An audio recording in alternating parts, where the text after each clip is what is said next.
નમસ્કાર વિદ્યાર્થી મિત્રો, સ્વાગત છે તમારું સ્કાયલાઇન એજ્યુકેશનમાં। આજે આપણે ધોરણ 9 વિષય છે ગુજરાતી, પ્રશ્ન બેંક ચોથી 12/12/2024 માટેની જે પ્રશ્ન બેંક છે એનું આજે આપણે સોલ્યુશન કરવાના છીએ। તો અહીં વિભાગ અ આપેલો છે આપણને, ઓકે। એમાં જોડકા જોડવાના કહ્યા છે, કૃતિને કર્તા સાથે જોડવાનું છે। તો પહેલું આપણે જોઈએ ભારતીય સંસ્કૃતિની સિદ્ધિ, તો એમાં આવશે વિનોબા ભાવે। વાડી પરના વહાલા, તો એમાં આવશે ઇસ્માઇલ નાગોરી। ત્રીજું રસ્તો કરી જવાના, એમાં આવશે ઘાયલ। ત્યાર પછી કૃતિ મરજીવ્યા, તો એ છે સોનેટ। સખી માર્કંડી નિબંધ, રસ્તો કરી જવાના એ છે એક ગઝલ। ત્યાર પછી મરજીવ્યા બરાબર છે, તો એમાં આવશે પારિજાત। સખી માર્કંડી, તો એની અંદર આવશે પ્રકૃતિનો આનંદ, અને રસ્તો કરી જવાના એમાં આવશે આઠો જામની ખુમારી। ત્યાર પછી આગળ જોઈએ આપણે, તો કૃતિ અને વિષય સાથે જોડવાનું છે, તો આપણે જોડીએ મરજીવ્યા, તો એમાં આવશે સાહસનો મહિમા। રસ્તો કરી જવાના, તો એમાં આવશે પ્રકૃતિ, સૌંદર્ય અને આત્મીયતાનો મહિમા। ત્રીજું સખી માર્કંડી, તો એની અંદર આવશે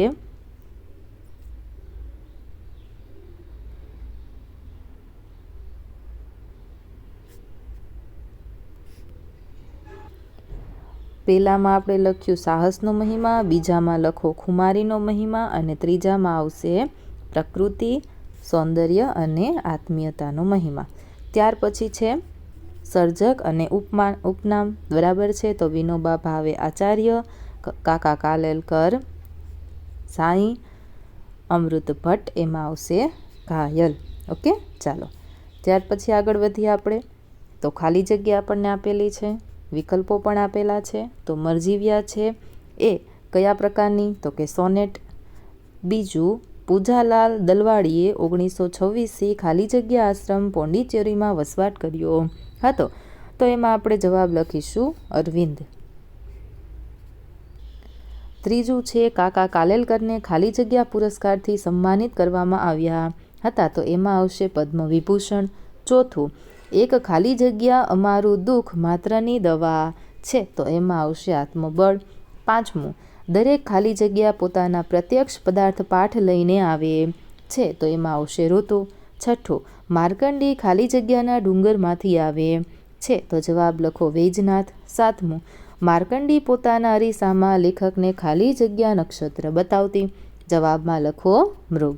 આઠમું કવિ મૃત્યુ સામે ખાલી જગ્યાને પડકાર આપે છે, જવાબમાં આવશે કાળને। નવમું વિજ્ઞાનની જેમ જેમ પ્રગતિ થતી જશે તેમ તેમ માણસમાં ખાલી જગ્યા વૃત્તિ વધતી જશે, જવાબ આવશે વૈજ્ઞાનિક। 10મું સોનેટ ખાલી જગ્યા પંક્તિનું છંદમાં લખાતું કાવ્ય છે, તો આવશે 14। ત્યાર પછી છે એક વાક્યમાં ઉત્તર લખો, એમાં પહેલું છે મરજીવ્યા કઈ રીતે સમુદ્ર ભણી ઉપડ્યા, તો કે ઉત્સાહના ડગ ભરીને। બીજું પ્રિયજનોના મતે મરજીવ્યાનું સાહસ કેવું હતું, તો કે જીવન વેડફી નાખે એવું। ત્રીજું મરજીવ્યા દરિયામાંથી શું શોધી લાવ્યા, તો કે મણી અને મોતી। ચોથું મરજીવ્યા કાવ્યનું સ્વરૂપ જણાવો, તો હમણાં આપણે જોયું શું આવશે સોનેટ બરાબર। ત્યાર પછી પાંચમું જીવનમાં જે દ્રઢ નિશ્ચયી રહીને સાહસ કરે તેને શું પ્રાપ્ત થાય છે, તો જવાબમાં લખીશું આપણે મોતી રૂપી ફળ। છઠ્ઠું સમુદ્રમાં ડૂબકી મારી મોતી લાવનારને શું કહે છે, તો એમાં લખો મરજીવ્યા। સાતમું નીચેનામાંથી કયો ગુણ મરજીવ્યાને લાગુ પડતો નથી, તો એની અંદર આપણે લખીશું કાયર। ત્યાર પછી ભારતીય સંસ્કૃતિની સિદ્ધિ પાઠના આધારે ભારત પાસે અદ્વિતીય એવું શું છે। 10મું ભારતીય સંસ્કૃતિ વિશે યાસ્કાચાર્ય શું કહ્યું છે। 11 માર્કંડી લેખકને શું આપતી હતી, તો શક્કરિયા અને અમૃત જેવું પાણી। 12મું કાકા કાલેલકર નકશામાં માર્કંડીની લીટી કેમ શોધતા નથી, કારણ કે એ નદી થઈ જાય એવો એને ભય છે.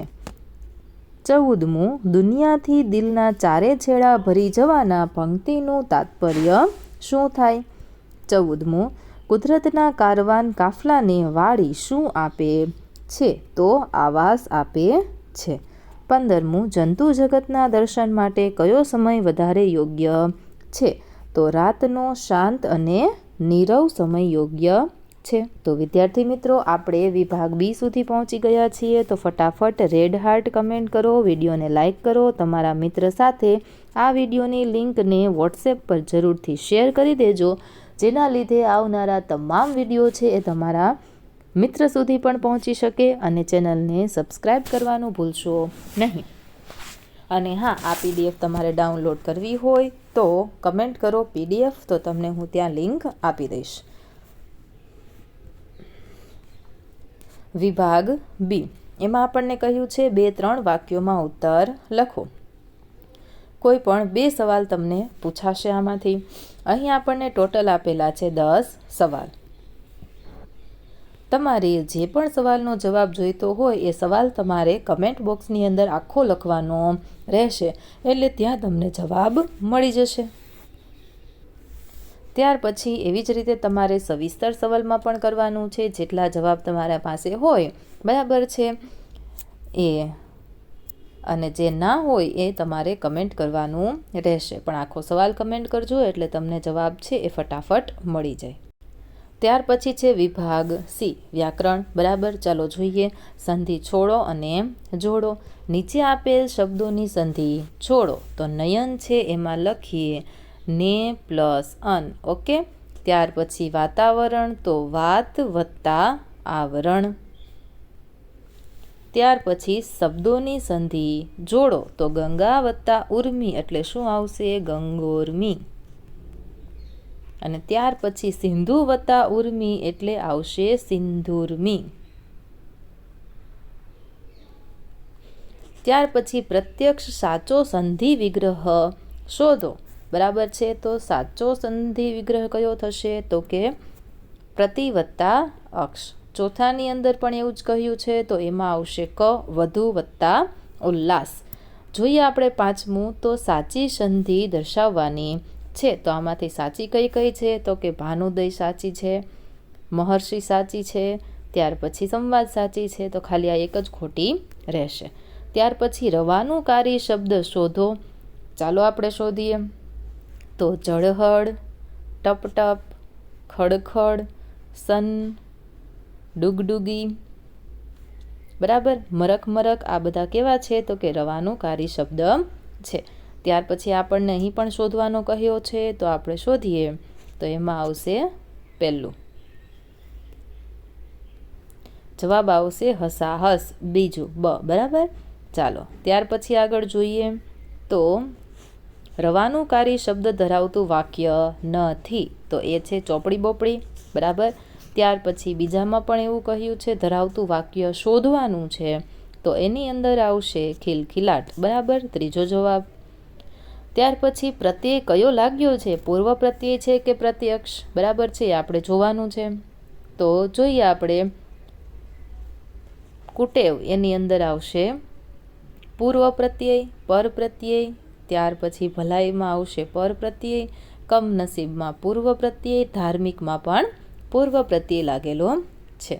હવે ધાતુ પ્રત્યય લગાવીને નવો શબ્દ બનાવો. ઓળખવું, એમાં ણ શબ્દ પ્રત્યય લગાવવાનો છે, તો ઓળખાણ. બેસવામાં ક, તો જવાબમાં આપણે લખીશું બેઠક. બનાવવું વત્તા આવટ, તો બનાવટ. ખેડવું, અને એમાં આણ પ્રત્યે લગાવીએ તો ખેડાણ. અકળ, અકળાવવું, એમાં આપણે આમણ લગાવીએ તો અકળામણ. અને એવી જ રીતે કયો લાગેલો નથી એ આપણે ગોતવાનું છે. ઓકે, તો એમાં આવશે ગિરિવર.